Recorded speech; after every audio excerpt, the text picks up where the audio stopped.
వచ్చే ఐపీఎల్ సీజన్కు ముందు veteran pacer Bhubaneswar Kumar ఆర్సీబీని భయపెడుతున్నాడు. గత సీజన్లో ఆర్సీబీని ఛాంపియన్గా నిలపడంలో కీలక పాత్ర పోషించిన భువీ ప్రస్తుతం జరుగుతున్న ఉత్తరప్రదేశ్ టీ20 లీగ్లో చెత్త ప్రదర్శనలు చేస్తూ ఆందోళన కలిగిస్తున్నాడు. ఈ లీగ్లో లక్నో ఫాల్కన్స్కు ఆడుతున్న భువీ ఆగస్టు 27న మీరట్ మేవరిక్స్తో జరిగిన మ్యాచ్లో ఓవర్లో ఏకంగా 29 పరుగులు సమర్పించుకొని ఆర్సీబీ యాజమాన్యాన్ని, ఆ ఫ్రాంచైజీ అభిమానులను ఉలిక్కిపడేలా చేశాడు. భువీపై ఆర్సీబీ వచ్చే సీజన్లో కూడా ఎన్నో ఆశలు పెట్టుకుంది.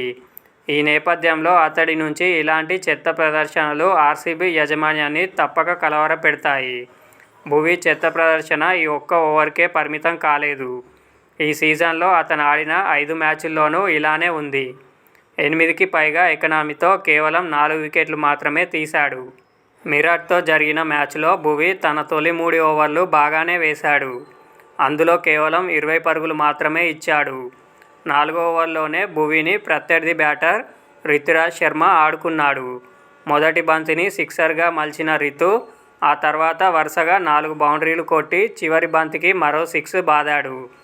ఈ ఓవర్లో 4 ఫోర్లు, 2 సిక్సర్లు కొట్టిన రితు 29 పరుగులు పిండుకున్నాడు.